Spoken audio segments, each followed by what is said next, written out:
Mikhail Chaoureli est un réalisateur emblématique des films de propagande de l'époque de la guerre froide.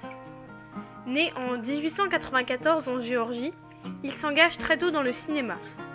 Ses premiers films dénoncent le culte de la personnalité de Staline avec humour, mais dès 1938, avec son film Le Grand Incendie, il se radicalise et s'engage dans la voie du réalisme socialiste afin de glorifier le régime soviétique dans ses œuvres. Ces œuvres n'ont pas un intérêt cinématographique très élevé, mais offrent un véritable avantage au niveau de l'histoire. Bien que ces œuvres ne soient absolument pas historiques et totalement éloignées de la réalité de l'époque, ces films de propagande nous permettent de comprendre des notions comme le culte de la personnalité de Staline. Commençons tout d'abord par Le Serment, un film tourné en 1946 et diffusé en 1947, qui fait donc à moitié partie de la guerre froide, mais dont certaines séquences sont vraiment intéressantes. Dans ce film, une famille d'ouvriers, de prolétaires, la famille Petrov, sacrifie ses membres un à un pour la révolution, d'abord dans le combat contre les koulaks, les saboteurs, puis, pour finir, lors de la Seconde Guerre mondiale, les Allemands. Une des scènes les plus impressionnantes du film est sûrement l'arrivée de paysans dans la cour du Kremlin, après le discours de Staline et de son serment de continuer l'œuvre de Lénine après sa mort. Cette scène fait d'ailleurs l'objet d'un grand discours accompagné d'applaudissements et de recueillements envers le patriote Lénine. Mais revenons-en à cette scène de la voiture. Les paysans arrivent avec un engin agricole cassé. Un mécanicien est parmi eux, mais il ne sait que faire. Arrivé dans la cour du Kremlin, voilà qu'arrive Staline. Il s'avance vers les ouvriers tel un sauveur, et en quelques secondes, diagnostique le problème de l'engin agricole. N'est-ce pas magnifique ? Et on voit alors Staline, sur l'engin, remettant en marche toute la Russie, toute sa production. Il voit l'avenir.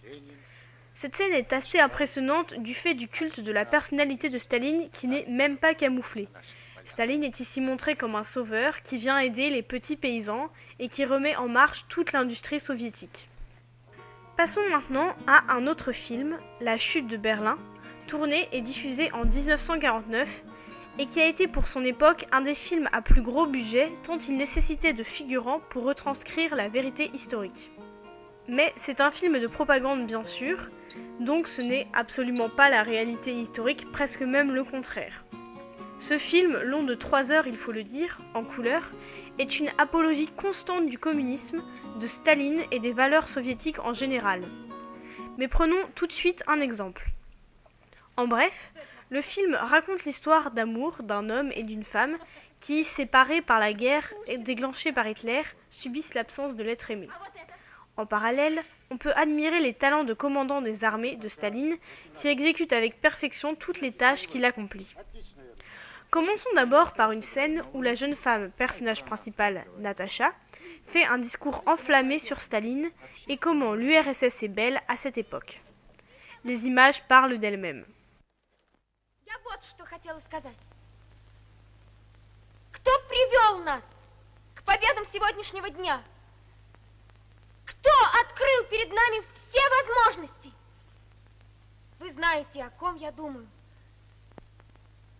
Но я сейчас вот что хочу сказать. Для меня было бы величайшим счастьем увидеть его и сказать ему, что я... Но поскольку это невозможно, я просто скажу: да здравствует Сталин! Cette glorification présente dans cette scène est présente dans tout le film. Dans la même lignée que cette scène, nous avons la scène où Alyosha, le personnage principal, rejoint Staline dans un jardin pour que celui-ci le félicite pour ses prouesses productives. Celui-ci est en pleine mise en terre de jeunes arbres. Staline est ici montré comme très simple, qui regarde d'un air ému les fleurs des arbres de son jardin et qui conseille, comme un père pour notre héros, qu'il ne connaît depuis à peine 5 minutes, de déclarer sa flamme à l'élu de son cœur. Staline, père de la patrie donc, ici. En parallèle à cette scène de plein air, de beaux jeunes hommes, de beaux Staline, Hitler entame la conquête de la Pologne et menace l'URSS. Le contraste est saisissant. Les nazis ont presque des faces défigurées.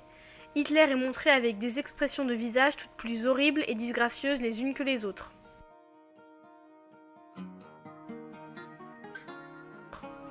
Tout est bon pour faire comprendre aux spectateurs que les nazis sont les méchants qu'il a fallu combattre. De la même façon, dans les camps, les femmes soviétiques restent parfaitement maquillées, comme pour montrer que cette guerre n'atteint pas la perfection des citoyens soviétiques. Au passage, comme le film est tourné en pleine guerre froide, on montre aussi Churchill comme un vieillard alcoolique qui a besoin de Staline pour redresser la situation. Je finirai sur une dernière scène, celle qui suit la victoire de la Seconde Guerre mondiale par les soviétiques et tous leurs alliés, mais ceux-là sont peu représentés. Après un défilé de soldats qui énoncent leur nationalité en souriant et en dansant pour fêter la victoire, un avion amenant Staline passe au-dessus des soldats. Et là, c'est l'euphorie générale. Les soldats de toute nationalité viennent acclamer Staline. On peut voir des drapeaux britanniques, français, soviétiques évidemment, américains et de Tchécoslovaquie. Il y a aussi des femmes et des déportés qui accourent vers l'avion pour remercier dans un chant de louanges les bienfaits de Staline le libérateur. La chanson finie, les deux amoureux, Natacha et Alyosha, se retrouvent enfin sous le regard attendri de Staline. Natacha finit même par embrasser Staline pour le remercier, et le chef de l'Union soviétique conclut le film sur ces mots.